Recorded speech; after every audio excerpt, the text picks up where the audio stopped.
Okay, तो हम readable variable बनाते हैं ऐसा कुछ, जिससे हमें इसका मेटा डेटा ना बनाना पड़े। मतलब इन वेरिए अब हम एक प्रोग्राम लिखेंगे बड़ा सा, तो उसमें बहुत सारे वेरिएबल्स यूज होंगे, तो उन वेरिएबल का मतलब क्या है उसके लिए हमें एक एक्सेल शीट अलग से ना बनानी पड़े, इसलिए हम रीडेबल वेरिएबल कोड में लिखते हैं। ठीक है, और वो हमें फास्ट डेवलपमेंट में हेल्प करता है और मल्टीपल अलग वेरिएबल बनाने में भी हेल्प करता है जो डुप्लीकेट ना हो। आपको बात समझ में आ रही है? चलो। सर ये मैंने अभी मतलब ज्वाइन किया फर्स्ट टाइम, तो मुझे अभी कुछ नहीं समझ आ रहा है इसमें। मैं बेसिकली वेरिएबल के बारे में बता रहा हूँ, ये हमारा सबसे पहला टॉपिक है। ठीक है, इससे पहले आपका जो मिस हुआ है वो पाइथन मिस हुआ है। मैं इसके बारे में आपको, क्लास एंड होगा ना उसके बाद फिर से रीस्टार्ट करके मीटिंग समझा दूंगा। ठीक है, आप थोड़ा सा देख लें इसको, है ना? हाँ, ठीक है गाइस, आगे देखते हैं। अब जो वेरिएबल्स हम बना रहे हैं वो वेरिएबल्स इसलिए बना रहे हैं कि हमारी कोडिंग अच्छी हो पाए, थोड़ी सी लाइट वेट हो पाए, क्योंकि बार बार हमें वैल्यूज को यूज लिखना ना पड़े। जैसे कृष्णा वेट है 72, अब 72 जहां जहां यूज होगा, लेट से 10 बार हमारे कोड में यूज होगा, तो 10 बार 72 लिखना पड़ेगा। वो एक अच्छा प्रैक्टिस नहीं है। लेकिन अगर हम उसको एक वेरिएबल बना दें, यानी कि कृष्णा वेट इक्वल्स टू 72 कर दे, तो अब जब भी 72 की जरूरत पड़ेगी तो हम Krishna wait Krishna wait Krishna wait ऐसे करके लिखते रहेंगे। ठीक है, हाँ 72 अपने आप आ जाएगा। ठीक है, एक और बात है, अगर मैं इसी वेरिएबल को फिर से लिखूं और इसकी वैल्यू बदल देता हूं, 80 कर देता हूं लेट से, तो जब मैं प्रिंट करूंगा कृष्णा वेट, ठीक है, और रन करूंगा, तो क्या लगता है क्या प्रिंट होना चाहिए? लेटेस्ट वाला प्रिंट होना चाहिए, 80 प्रिंट होना चाहिए, तो 72 नहीं प्रिंट होगा, 80 प्रिंट हो रहा है। तो इस कॉन्सेप्ट को कहते हैं ओवरराइडिंग। ओवरराइड करना चाहिए, ऐसा कुछ समझो कि हम पेन पेपर से जब लिखते हैं ना, जैसे 72 लिखा हुआ है, तो किसी ने इसको ओवरराइड करके जबरन क्या कर दिया, 80 बनाया है। इसी कॉन्सेप्ट को ओवरराइडिंग कहते हैं भाई जी। मतलब एक ही वेरिएबल का नाम था, उसकी वैल्यू पहले कुछ और थी और बाद में आपने इसी को डिफाइन किया और उसकी वैल्यू बदल दी। तो इसको पिक्टोरियल फॉर्म में थोड़ा समझे तो ये कुछ ऐसा दिखेगा। ये है 72, जो एक आईडी पे अवेलेबल है, मान लो 1 to 1 आईडी पे। इसको कौन इंडिकेट कर रहा था? कृष्णा वेट। ठीक है, फिर आपने क्या किया कि आपने कृष्णा वेट को बोला कि अब तुम इसको मत दिखाओ, इसको मत दिखाओ। अब किसको दिखाना है आपको? अब आपको 80 को दिखाना है, तो 80 एक नया वैल्यू होगा जो एक नए कंटेनर में बना होगा, और इस कंटेनर की आईडी 122 मान लो है। ठीक है, और हम अब इसको नहीं दिखा के किसको दिखा रहे हैं? एक नए कंटेनर के आईडी को दिखा रहे हैं जहां पे हमारी नई वैल्यू रखी हुई है 80। तो ये जो वैल्यू है अब किसी यूज का तो न रहा नहीं, लेकिन मेमोरी में जरूर होगा, मेमोरी में जरूर होगा थोड़ी देर के लिए। तो ऐसी चीजें जो हमारे लाइफ में यूज में ना हो लेकिन हमारे इर्द गिर्द हो, वो हमारे लिए कूड़े से कम नहीं है, गार्बेज से कम नहीं है। ऐसी वैल्यू को प्रोग्रामिंग में भी गार्बेज वैल्यूज कहते हैं। ठीक है, तो अगर आपसे कोई पूछे कि व्हाट इज गार्बेज वैल्यू, जो कि पूछा जाता है, तो आपको बताना है गार्बेज वैल्यू वो वैल्यूज होती हैं जिनका यूज नहीं होता या फिर कोई वेरिएबल नहीं होती उनको इंडिकेट करने के लिए। क्लियर है? गार्बेज वैल्यू वो वैल्यू होती है जिनको हम यूज नहीं कर सकते क्योंकि उनकी कोई वेरिएबल उनको आइडेंटिफाई नहीं करता, कोई डिनोट नहीं कर रहा होता। क्योंकि अगर मुझे 72 को यूज करना है तो I need a variable name, और वो वेरिएबल नेम अब बिजी है कहीं और किसी और को दिखाने के लिए। उसने पहली वैल्यू को रेफर करना बंद कर दिया। तो कौन सी वैल्यू गार्बेज वैल्यू बनी? 72। और कौन सी वैल्यू अब लेटेस्ट वैल्यू है इसकी? वैल्यू 80। ये क्लियर है? गार्बेज वैल्यू का कॉन्सेप्ट क्लियर है? ओवरराइडिंग का कॉन्सेप्ट क्लियर है? ठीक, आईडी भी नहीं बनेगी ना। हाँ, आईडी भी नहीं बनेगी। ठीक है, आईडी के लिए वही लगेगा, आईडी प्रिंट आईडी। हाँ आईडी के लिए आप वही लिखो। देखो इसको अगर मैं फिर से चलाऊं और इसकी आईडी थोड़ी देर के लिए चेक करूं तो कृष्णा वेट है, और इसको अगर मैं प्रिंट करा के देखूं तो मेमोरी में फिर से क्या आ जाएगा, 72 आ जाएगा। इसको चलाते हैं, इस शेल को आ गया और इसकी आईडी भी आ गई। लेकिन जैसे ही मैंने इसको चलाया इस शेल को, तो कृष्णा वेट की आईडी बदल जाएगी क्योंकि वैल्यू ही बदल गया। ठीक है, तो देखते हैं प्रिंट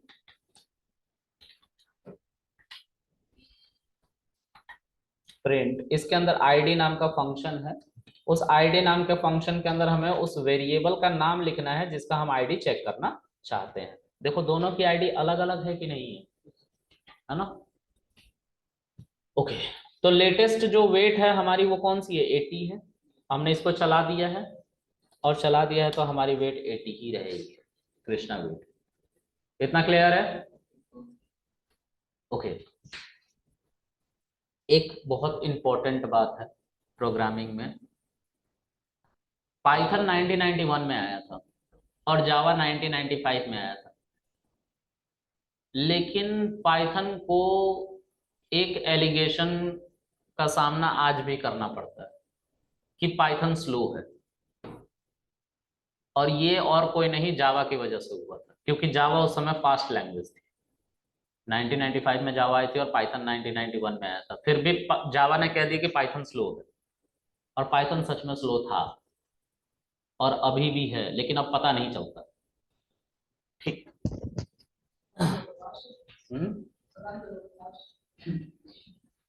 पता नहीं चलता का मतलब ये है कि अब हम क्लाउड पे काम करते हैं। अब हमारे जो आज से 2014 में आपके पास जो फोन था ना, वो फोन का रैम 2 GB था, 2 GB रैम था और ड्यूअल कोर प्रोसेसर था आपके फोन का। अब जो आपके पास फोन है उसकी 8 GB रैम है और ऑक्टा कोर प्रोसेसर। समझ में आ रही बात। तो जो समय पता चल जाता था कि ये स्लो है, अब नहीं चलता पता, क्योंकि अब प्रोसेसर फास्ट है, हार्डवेयर स्ट्रांग हो गए हैं। हार्डवेयर स्ट्रांग हो गए हैं तो सॉफ्टवेयर जो उस पर चलते हैं वो भी फास्ट चलते हैं।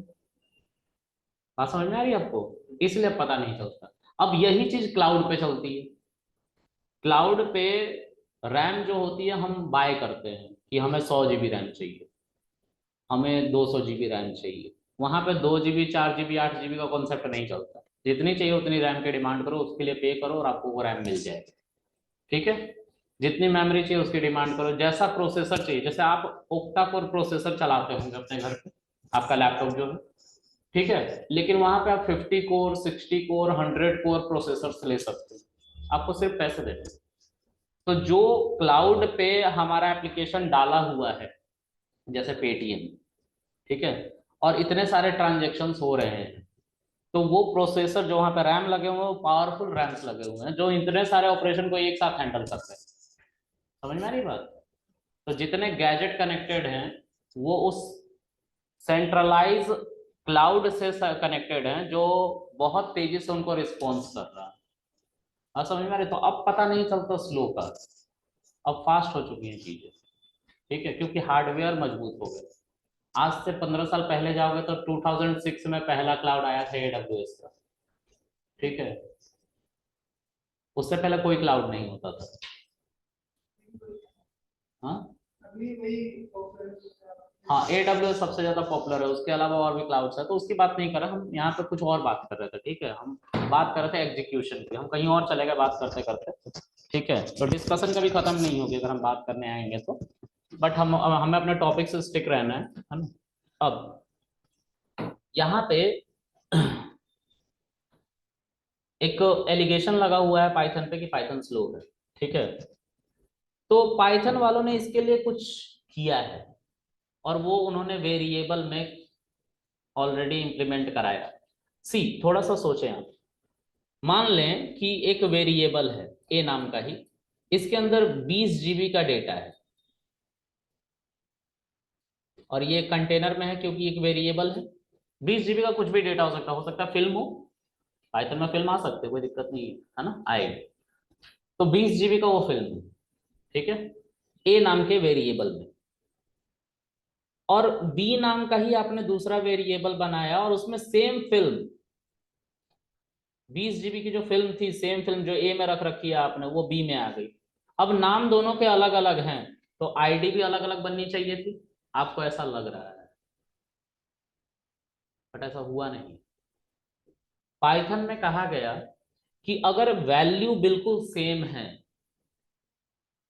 और दो वेरिएबल को आपने असाइन करे हैं तो बेसिकली वो नया आईडी कभी नहीं बनाएगा, वो जो बी है वो ए को ही डिनोट करने लग जाएगा।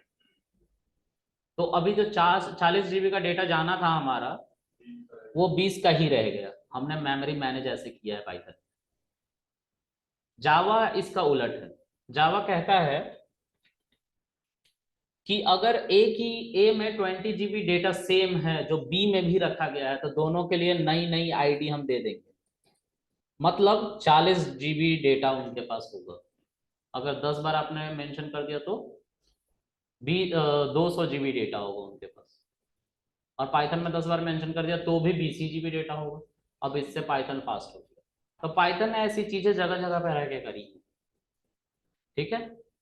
तो सर ये जैसे आपने कृष्णा वेट लिखा है और दोनों में 72 करते हैं और दोनों में फिर से आपकी आवाज क्लियर तो नहीं उनकी जो वैल्यू है 72 को भी कर दी जाए जैसे जो आपने एक किया बाद में, तो उसका अगर आईडी प्रिंट करेंगे तो आप अभी भी समझे नहीं मेरी बात। दोनों की सेम होगी।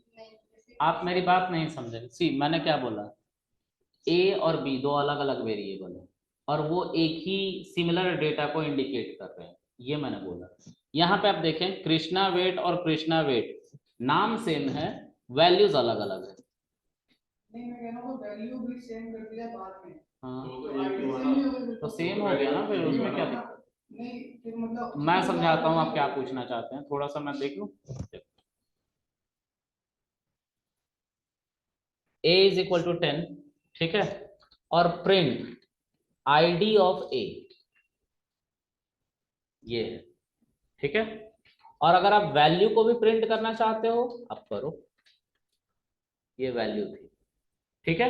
आईडी और वैल्यू दोनों आ गई। अब एक वेरिएबल है बी, बी में भी 10 है और प्रिंट आईडी ऑफ बी आप अगर आप करते हो और प्रिंट आई बी को भी आप प्रिंट कर लेते हैं लेट्स से, ठीक है, तो जो ये आईडी है वही आईडी बी की भी निकल गई क्योंकि दोनों की वैल्यू सेम है, बस नाम अलग अलग है। तो ये कह रहा है कि अगर बी की जगह भी ए की रख देते हैं तो भी तो वैल्यू सेम, कोई आईडी नहीं रहेगी। मतलब उसको वेरिएबल से मतलब नहीं है ना, उसको वेरिएबल से कोई मतलब नहीं है। अब वेरिएबल मैंने बोला ना कि वेरिएबल आईडी को इंडिकेट करती है और आईडी के अंदर वैल्यूज रखी हुई है। समझ में बात आ रही है? हाँ, तो अगर दुनिया में कृष्णा है तो पाइथन कहता है कि एक ही कृष्णा है दुनिया में, दो नहीं है। समझ में आ रही बात? उसी तरह 10 है लैंग्वेज में, 10 एक इंटीजर वैल्यू है, ए को असाइंड है तो 10 एक ही है। उसको भले ही तुम कितने भी कॉपी बना लो, बी सी डी अलग अलग नाम दे दो, लेकिन है 10 एक ही। समझ में आ रहा है? ये कह रहा है पाइथन, और ऐसे मेमोरी मैनेज करा है इसने। ठीक है, इसमें किसी को दिक्कत है तो पूछो आप लोग। भरत आपको समझ में आया ये कॉन्सेप्ट? जी फिलहाल कोई दिक्कत नहीं। ओके। अब आरती सॉरी ज्योति आप बताएं, आपको कुछ समझ में आ रहा है अभी भी? नहीं सर, मतलब अभी नहीं समझ आया कुछ। ओके। अब ऐसे हमारा वेरिएबल का कॉन्सेप्ट खत्म होता है, ठीक है। अब हमारा जो अगला कॉन्सेप्ट है वो है कमेंट, ठीक है। आरती आप फोकस करिएगा, वेरिएबल आपको नहीं समझ में आया, कमेंट समझ में आएगा क्योंकि वो नया टॉपिक है, ठीक है। तो देखते हैं, मैं एक फिर से पाइथन की फाइल बना रहा हूँ, ठीक है, और वो इसी वीकडेज 7 के अंदर बनेगी, इसी फोल्डर के अंदर बनेगी। देखो मैं क्लिक करूंगा अनटाइटल्ड नाम से, इधर एक आपको एक तो फाइल दिखाई देगी, दिखाई दे रही है क्या अनटाइटल्ड? ओके, और यहाँ पे दिख रहा है अनटाइटल्ड। अब मैं इसका नाम बदल के कर देता हूँ कमेंट, क्योंकि मैं कमेंट की बात करने वाला हूँ, ठीक है। कमेंट क्या होता है उसको समझते हैं।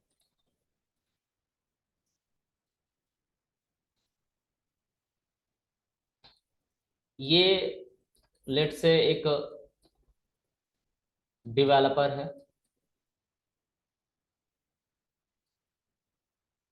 ठीक है, ये डेवलपर जो प्रोग्रामिंग करने के लिए लैंग्वेज का इस्तेमाल करता है वो इंग्लिश है।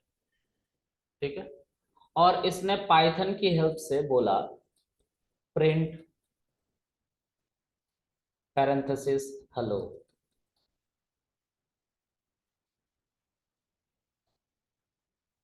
क्लियर है? इतना ही बोला, ये पाइथन का सिंटेक्स है, पाइथन का ग्रामर है।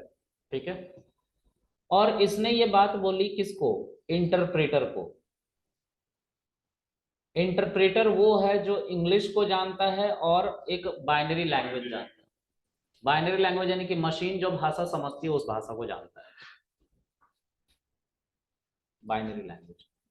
ठीक है, इसने जब डेवलपर ने प्रोग्राम में लिखा प्रिंट हेलो, तो पाइथन का ही ये इंटरप्रेटर है। इसका नाम क्या है? इंटरप्रेटर। पाइथन के इंटरप्रेटर ने इसको बाइनरी में कन्वर्ट करा। बाइनरी में कन्वर्ट किया तो वो कुछ ऐसा दिखता है, क्योंकि बाइनरी में दो ही वैल्यूज होती हैं, 1 और 0। ठीक है, इतनी बात को उसने किस में कन्वर्ट किया? ऐसे कुछ 0 1 में कन्वर्ट किया होगा। ठीक है, ये इसलिए कन्वर्ट किया गया कि मशीन इस सिंटेक्स के ऊपर, इस कोड के ऊपर कुछ प्रोसेसिंग कर सके और रिजल्ट दे सके। ठीक है, और ये है हमारा सीपीयू।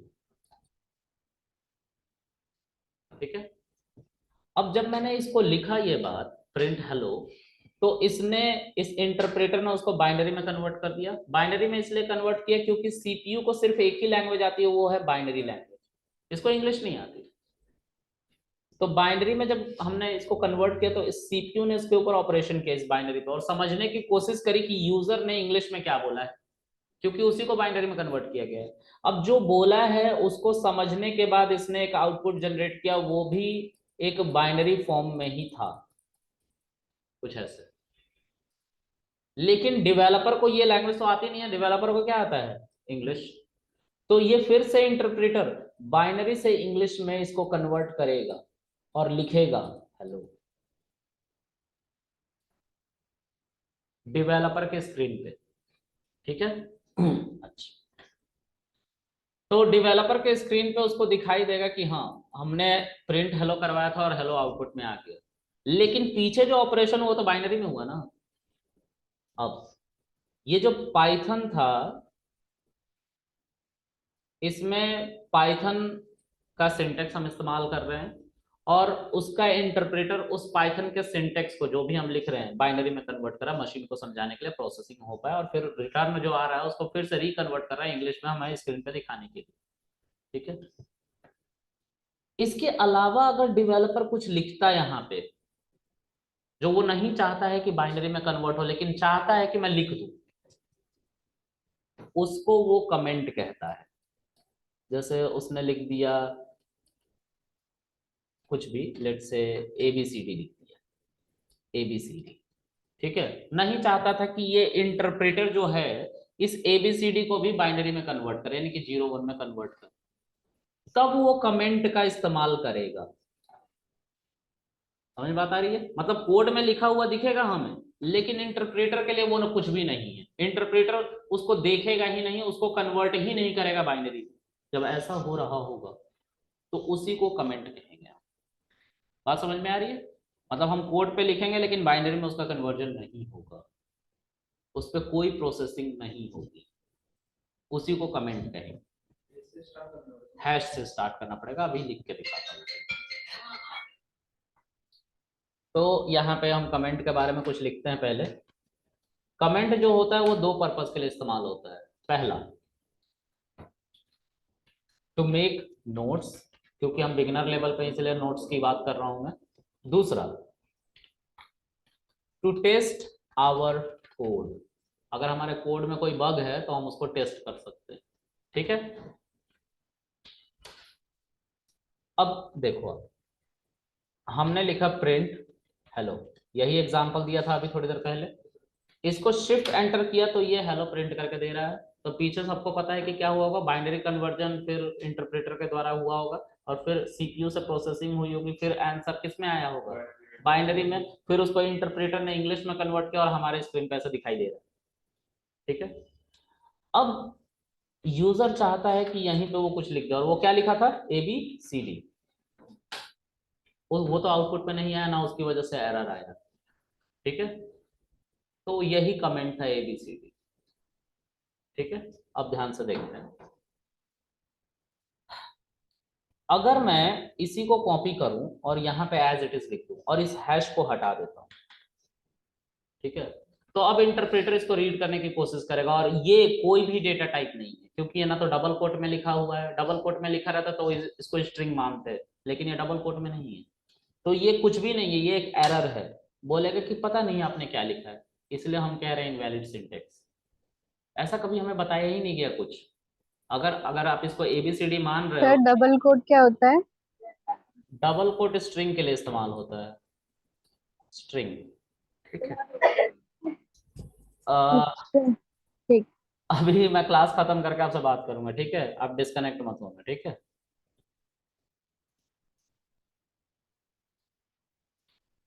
अभी क्या है कि हमने ABCD लिखा है यहाँ पे, ठीक है, दिस इज ABCD, ये हमारा कमेंट था। ठीक है, फिर से मैं चाहता हूं कि इसको इंटरप्रेटर रीड ना करे, हमने कमेंट कर दिया हैश लगा के, बस चलने लग गया। अच्छा, पाइथन में एक ही तरह का कमेंट सिस्टम होता है, और जावा में 3 तरीके के होते हैं। फिर से जावा से कंपेयर कर रहा हूँ, क्यों कर रहा हूँ, क्योंकि जावा ही कॉम्पिटिटर है पाइथन, और जावा ही ट्रेंड कर रहा है पाइथन की तरफ। ठीक है, तो हम कॉम्पिटिटर की ही बात करेंगे। जावा में 3 तरह के कमेंट होते हैं। एक होता है एक बार में एक लाइन कमेंट कर लो जावा में, दूसरा होता है एक बार में मल्टीपल लाइन कमेंट कर लो, तीसरा होता है documentation type comment. Documentation type जब हम कुछ मॉड्यूल वगैरह बना रहे होते हैं, कोई अच्छी प्रोग्रामिंग कर रहे होते हैं, प्रोजेक्ट बना रहे होते हैं, तो वो प्रोजेक्ट आखिर क्या करेगा, उसका मोटिव क्या, उसको अगर लिखना हो तो डॉक्यूमेंटेशन टाइप कमेंट से उसको कमेंट किया जाता है। बट हम बात करेंगे 2 तरह के कमेंट की जनरली, एक सिंगल लाइन कमेंट और दूसरा मल्टी लाइन कमेंट। पाइथन में एक ही तरह का कमेंट होता है, सिंगल लाइन। अगर आपने हैश लिख दिया और हैश के बाद आप कुछ भी लिखते गए, तो इसको इंटरप्रेटर रीड नहीं करेगा, शिफ्ट इंटर प्रेस करो कुछ भी नहीं होगा। लेकिन सिंगल लाइन नहीं, जैसे ही आपने यहाँ पे लाइन बदला और कुछ ऐसा लिख दिया, एरर, क्योंकि पाइथन में single line comment. Next line को अगर फिर से कमेंट करना है, you have to put hash there, है ना, कमेंट हो गया। बात समझ में आ रही है? अगर आपके पास 1000 लाइन होंगे, अगर 1000 लाइन को आपको कमेंट करना, तो सबके आगे हैश लिखना पड़ेगा, तो सर ये तो बहुत हेक्टिक हो जाएगा, है ना। तो सिंपल क्या है, इसका शॉर्टकट क्या है, तो शॉर्टकट हम कीबोर्ड से ही कर सकते हैं, बाकी तो सिंगल लाइन कमेंट ही है। तो हम करके देखते हैं। सपोज करो आप यहाँ पे प्रिंट हेलो वर्ल्ड है, और इसको मैंने 5 बार लिख दिया और सबको चला दिया, हेलो वर्ल्ड चल रहा है। मैं चाहता हूं कि इन सबको एक साथ कमेंट कर दिया जाए, तो मैं शिफ्ट को प्रेस करके रखूंगा और अप एरो को मैं प्रेस करता रहूंगा जब तक सब सेलेक्ट ना हो जाए। हो गए सब सेलेक्ट। अब कंट्रोल और क्वेश्चन मार्क जो बना हुआ है ना, क्वेश्चन मार्क, उस पर फॉरवर्ड स्लैश है, कीबोर्ड पे क्वेश्चन मार्क है, उस पर फॉरवर्ड स्लैश है। शिफ्ट कंट्रोल को प्रेस करके आपको फॉरवर्ड स्लैश यानी कि क्वेश्चन मार्क वाले बटन को प्रेस करना है, और ये सब कमेंट हो जाएगा।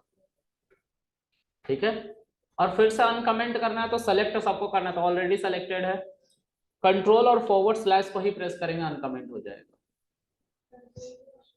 Control forward slash shift enter, कुछ भी प्रिंट नहीं हुआ। अब फिर से इनको अनकमेंट करना है, मतलब इन सबको चलाना चाहते हैं, तो कंट्रोल फॉरवर्ड स्लैश को ही प्रेस करेंगे, ये सब अनकमेंट हो जाएगा, और शिफ्ट एंटर प्रेस करोगे तो ये चलने लग जाएंगे। अब ये तो पहला तरीका था कि हम single line comment system Python में होता है। दूसरा मैंने जो नोट्स की तरह लिखा है कि हम नोट्स की तरह यूज करते हैं। क्यों नोट्स की तरह यूज करते हैं? तो मान लो आप पहली बार पाइथन सीखने आओ, तो प्रिंट क्या काम करता है, आपको लिखना होगा, आप कॉपी में नहीं लिखना चाहते हो, तो आप क्या करोगे, आप यहीं पे एक हैश दे दोगे और लिखोगे print function is used to echo something, कुछ भी जो इसके अंदर लिखा जाए उसको इको कर देता है ये, यानी कि एज इट इज प्रिंट कर देता है। ठीक है, अब इसको चलाओ, देखो आपका नोट्स भी बन गया और आपका कोड भी प्रॉपर चल रहा है। इसको बाइनरी में नहीं कन्वर्ट किया जा रहा है, इसको इग्नोर किया जा रहा है इंटरप्रेटर के द्वारा। समझ में आया? इंटरप्रेटर कौन है? तो एक तरह का कोड है जो आता है आपके कोड लिखने के बाद और शिफ्ट एंटर प्रेस करते हो तो ये एक एक लाइन के पास आता है। देखता है ये प्रिंट है। प्रिंट का मतलब इंटरप्रेटर समझता है कि कुछ यूजर प्रिंट करवाना चाहता है अपने स्क्रीन पे, ठीक है। फिर वो इस पैरेंथेसिस के अंदर जाता है, देखता है डबल कोट। डबल कोट का मतलब प्रिंट समझता है कि दिस इज अ स्ट्रिंग, ठीक है। फिर उस स्ट्रिंग के अंदर जितनी बातें लिखी रहती है उसको बाइनरी में कन्वर्ट करता है। फिर उसके बाद वो डबल कोट से बंद होता हुआ इंक्लोजिंग पार्ट भी ढूंढता है कि उसी लाइन में है ना डबल कोट कहीं जिससे बंद हो रहा है, अगर है तो अच्छी बात है। और फिर उसके बाद ये पैरेंथेसिस को भी देखता है कि ये बंद तो हो रहा है ना, अगर नहीं होता तो एरर दे देता। तो इंटरप्रेटर इन सब चीजों को देख रहा था। फिर दूसरे लाइन में आया, इसको भी देखा, वैसे ही देखा प्रिंट करना चाहता है, फिर सेम चीज है। इस तरह से सभी लाइन तक इंटरप्रेटर गया और जा जाके चेक किया सब कुछ ठीक ठाक है ना। और जब उसको लगा सब ठीक ठाक है तो उसने आउटपुट दिया स्क्रीन पे, हेलो वर्ल्ड।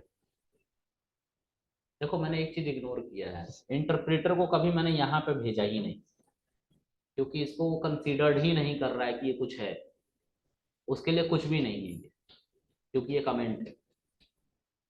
कुछ ऐसा समझो कि मेरी मेड है, मैं कह रहा हूँ कि दीदी चाय बना देना, और फिर अपने मन में ही सोच रहा हूँ पता नहीं कैसा बनाएगी, तो दिस इज अ कमेंट। समझ में आ रहा है? उसको नहीं सुनाई देना चाहिए। हाँ, तो जो हम ये सोच रहे थे ना पता नहीं कैसा बनाएगी, दिस इज कमेंट।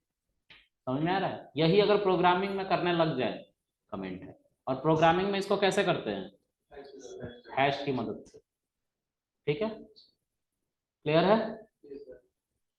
ओके, आगे देखते हैं।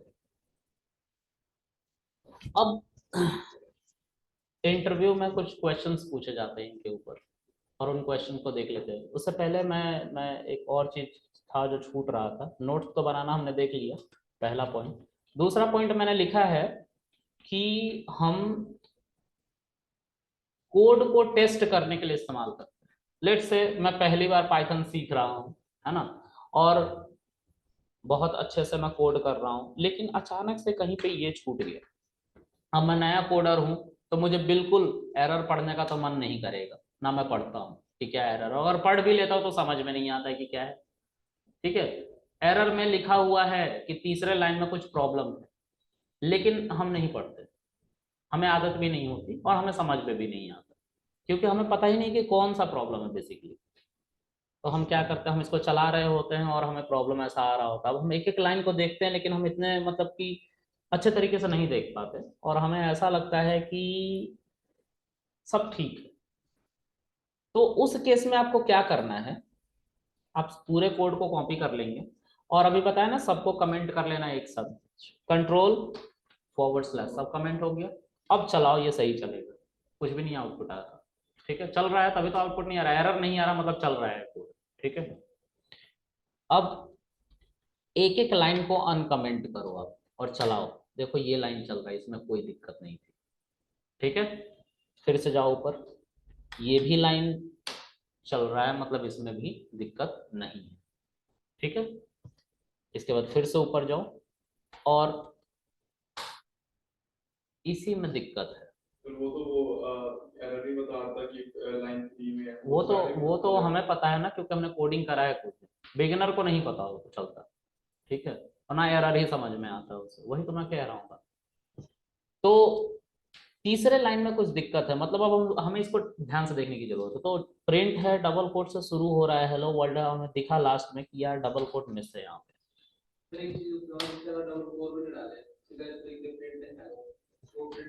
तो वो कोई डेटा टाइप ही नहीं कहलाएगा ना, ये कोई डेटा टाइप ही नहीं है, तो एरर है। डेटा टाइप मतलब सिंगल कोट में हो जाएगा, सिंगल कोट में स्ट्रिंग होता है, मैंने लास्ट क्लास में बताया है 4 तरीके से स्ट्रिंग लिखा जाता है, ठीक है। वीडियोस मैं प्रोवाइड करूंगा, ठीक है, वीडियोस एक बार। हाँ वो स्ट्रिंग नहीं होगा, वो बिना स्ट्रिंग के होते हैं, वो आइसोलेशन में आते हैं। जैसे 10 लिखना तो 10 लिखो आप। हाँ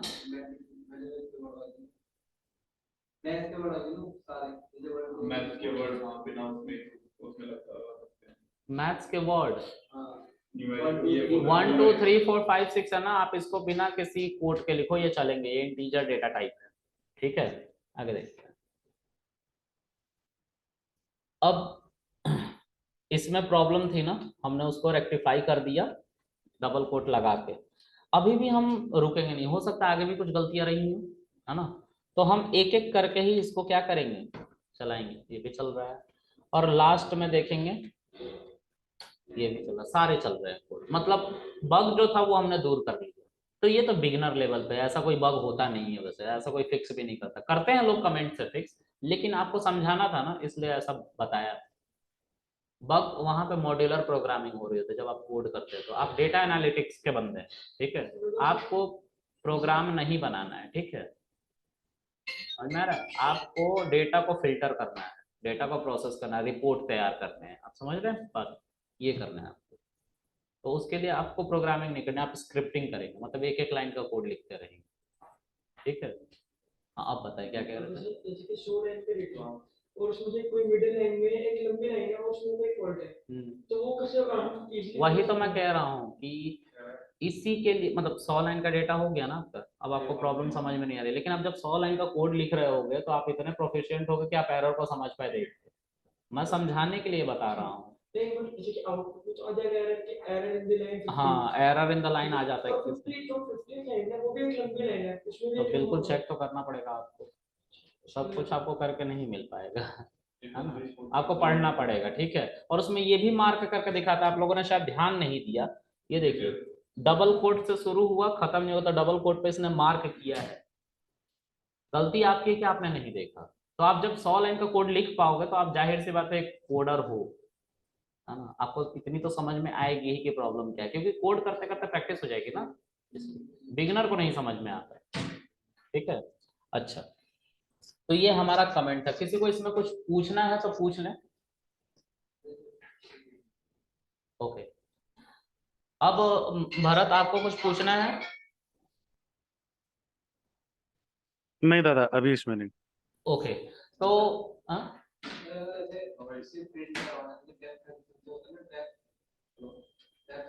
डेप्थ नहीं, फंक्शन की भी बात नहीं कर रहे हैं, इतना आगे नहीं जाएंगे, ये तो बहुत आगे है। बताऊंगा तो कंफ्यूज हो गया, और कुछ नहीं होगा, पूरी क्लास कंफ्यूज हो जाएगी, अभी फंक्शन नहीं बताएंगे। हाँ ठीक है भरत जी, तो आप प्लीज वो कर लें, लॉग आउट कर लें, मुझे बात करनी है उनसे, है ना। तो ठीक है सर, हाँ, थैंक यू। तो आप लोग भी जो आप नए हैं ना, आप रहें, ठीक है, बाकी आप लोग जा सकते हैं, ठीक है। हाँ ज्योति अनम्यूट करें अपने आप को आप। हाँ जी सर। लाइन पर है ज्योति, थोड़ा सा EVS कोड में नहीं पता लगता, जैसे EVS कोड में नया पता तो चल रहा है ना, उसे मार्क नहीं किया, डबल कोट आपने मिस कर दिया है कहीं पे लास्ट में। तो डबल कोड आ रहा है हाँ यहाँ पे नहीं आता है। क्या नहीं आ रहा डबल कोट्स प्रिंट हेलो बीच है तो मार्क किया हुआ तो है इसके द्वारा डबल अच्छा कोट, वैसे मैं कर रहा हूँ। ठीक है। हाँ तो आपने पाइथन पढ़ रखा है पहले, ये समझ में आया, आज की टॉपिक आपको समझ में आई, थोड़ा बहुत समझ में आया, वेरिएबल आपको समझ में आया, वेरिएबल कंटेनर होता है, और कमेंट समझ में आया, कमेंट समझ में आया। तो थोड़ा बहुत क्या होता है आपको तो पूरा समझ में आया। वेरिएबल का जो बीच में आपको बताया ना स्ट्रिंग क्या बोलते हैं कंटेनर और कुछ दूसरी वर्ड है जो अच्छा एक बार वीडियो देखो। ज्योति आपका क्या हाँ बैकग्राउंड सर। थोड़ा बताएं। सर मैंने 2016 में बीकॉम किया हुआ है, उसके बाद तो कुछ नहीं किया अभी। अच्छा कितने वीडियोस हमारे अपलोड हो गए हैं? 6 वीडियो में। हाँ? 3 क्लासेस अपलोड हुई है ना, मतलब सारी अपलोड हुई है ना, 3 क्लासेस अपलोड हुई है, मतलब 6 वीडियोस है, हर क्लास के 2 वीडियोस, राइट। ओके एक सेकेंड